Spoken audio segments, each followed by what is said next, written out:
Assalamualaikum warahmatullahi wabarakatuh. Ini adalah lanjutan materi farmakognosi bab 3, yaitu pengolahan nabati. Pengolahan nabati adalah pengolahan apapun yang bahan dasarnya berasal dari bahan tumbuhan. Bahan nabati yang akan dibahas diantaranya adalah sebagai berikut. Yang pertama ada aloe. Nama lainnya adalah jadam atau aloes. Nama tanaman asalnya bermacam-macam.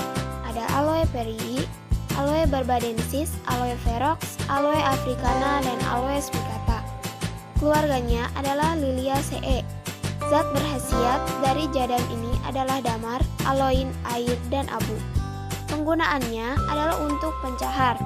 Pemberian dari jadam ini adalah semua jenis jadam berasa sangat pahit dan menimbulkan rasa mual. Bagian yang digunakan adalah cairan yang keluar dari potongan daun segar.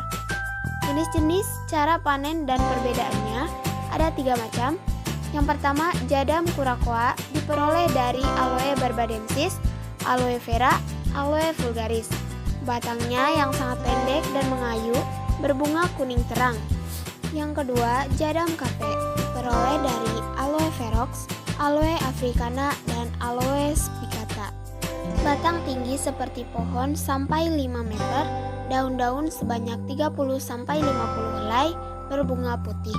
Dan yang terakhir ada jadam sekotrin. Masa yang licin mengkilap warna hitam kemerahan sampai hitam kecoklatan, kadang-kadang lunak. Yang kedua ada kampora, dengan nama lain kamfer, dari tanaman asal Cinnamomum campora L dan keluarganya Lauraceae. Zat berkhasiat utamanya yaitu kamper atau C12H16O. Penggunaannya adalah untuk karminativa, obat kejang, obat gatal, obat encok, dan anti-iritansia. Pemberiannya adalah hablur butir atau massa hablur tidak berwarna atau putih, bau khas tajam, rasa pedas, dan aromatik. Cara panennya tertera pada layar. Sediaan dari kamper ini ada Losio cumerveldi, Solusio campora spirituosa, dan Tabule acidi acetilosalicylisi compositum. Yang ketiga ada carboadsorbens. Nama lainnya adalah carboadsorben atau arang penyerap. Ketentuannya, arang yang dibuat dari bahan tumbuh-tumbuhan tertentu telah diaktifkan untuk mempertinggi daya serap. Penggunaannya untuk antidota.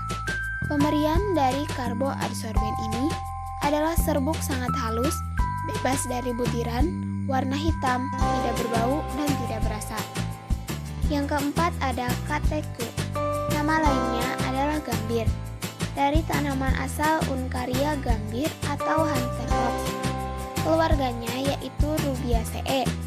Zat berkhasiat dari gambir adalah 25-50% asam katekutanat, 2-8% isokatekin dan akakatekin, quercetin, dan merah kateku.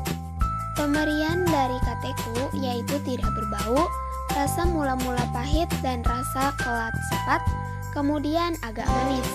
Bagian yang digunakan yaitu sari air kering yang diperoleh dari daun dan ranting muda. Yang kelima ada Colophonium. Nama lainnya adalah Gonorrhoeae, Resina, dan Rosin. Tanaman asalnya dari beberapa spesies pinus.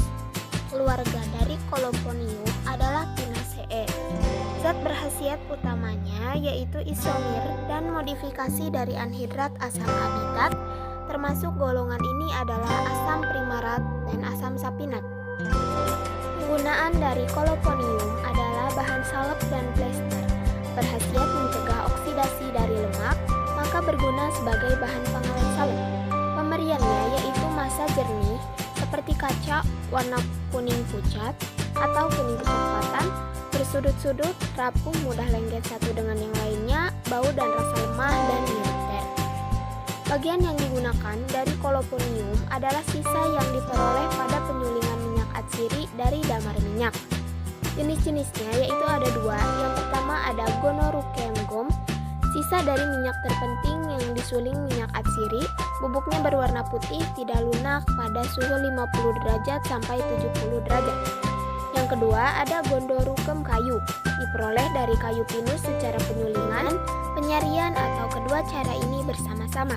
Bubuknya berwarna kekuning-kuningan, bagian yang tidak tersabunkan lebih banyak daripada gondorukem gom. Titik lunak yaitu pada 53 sampai 55 derajat. Dan sediaan dari Colophonium ini adalah Solusio masticis compositus. Selanjutnya yang keenam yaitu Galle. Nama lainnya adalah Genitri. Tanaman asal dari Galle adalah Quercus infectoria atau Oliver. Keluarga dari Galle ini adalah Fagaceae. Zat berkhasiat utamanya yaitu asam penyamak 50-75%, asam galat 2-4%, damar, pati, dan kalsium oksalat. Penggunaannya untuk obat wasir, yaitu sebagai salep, dan bagian dari jamu singset. Pemberiannya bau lemah, rasa sangat kelat, dan agar manis. Cara panennya, yaitu genitri yang baik diperoleh dari jaringan yang belum ditinggalkan serangganya. Berat dan tergantung warnanya dinamakan genitri biru, hijau, atau hitam.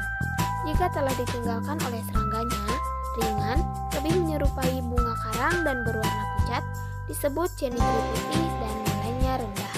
Sediaan dari Galle ini adalah Acidum tartarium. Selanjutnya yang ketujuh ada Glycyrrhizae succus, dengan nama lain sari akar manis atau Succus liquiritiae. Tanaman asalnya yaitu Glycyrrhiza glabra varietas glandulifera. Keluarganya adalah Papilionaceae. Zat berkhasiat utama dari akar manis ini adalah gliserin sampai 15%, gula, lendir zat putih telur, air, zat yang dapat disari 49%, dan yang tidak dapat larut dalam air 5%. Persyaratan kadarnya yaitu kadar gliserin tidak kurang dari 10%, dihitung terhadap zat yang telah dikeringkan. Untuk penggunaannya yaitu obat batuk. Pemberian dari sari akar manis ini adalah batang berbentuk silinder atau bongkahan besar, licin agak mengkilap berwarna hitam, coklat tua atau serbuk berwarna coklat, bau khas lemah, rasa manis khas. Bagian yang digunakan yaitu akar yang masih segar disari dengan air mendidih, sari diuapkan dan dikeringkan hingga bebas air. Yang kedelapan adalah Ichthymolum. Nama lainnya yaitu ichthymol atau ichthyiol. Tanaman asalnya yaitu dari garam amonium asam sulfonat yang diperoleh dari batuan bitumen bercampur dengan amonium sulfat dan air. Zat berkhasiat utama dari ichthyiol ini adalah senyawa belerang dan amonium sulfat. Persyaratan kadarnya yaitu kadar belerang organik tidak kurang dari 10,5%, dihitung terhadap zat yang telah dikeringkan. Kadar belerang dalam bentuk sulfat tidak lebih dari 25% dari kadar belerang jumlah. Penggunaannya untuk antiseptika lemah dan obat batuk.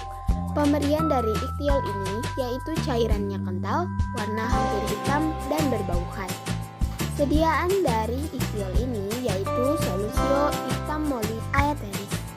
Selanjutnya ada Natrii alginas atau natrium alginat dari tanaman asal Nacrocystis spirifera, Laminaria saccharina, Laminaria digitata, dan Nereocystis luertiana dari keluarga Lawsoniaceae dan memiliki zat khasiat utama garam natrium dari asam alginat atau suatu asam poliuronat.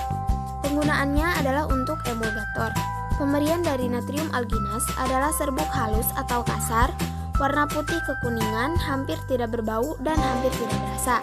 Pembuatannya yaitu merupakan karbohidrat yang dimurnikan, diperoleh dengan penyarian ganggang coklat menggunakan alkali encer, sebagian besar dari garam natrium dari asam alginat. Dan yang terakhir ada Pix liquida atau terkayu. Tanaman asalnya dari keluarga Pinaceae. Zat berkhasiat utamanya yaitu hidrokarbon, furfurol, metilfurfuran, dimetilfurfuran, fenolkresol, pirokatekin, guaiacol, dan pirogalon. Penggunaannya untuk obat eksim, menahun, dan obat batuk. Pemberiannya yaitu massa kental, lebih berat dari air, warna coklat tua hampir hitam, bau khas dan rasa khas, dan epirema.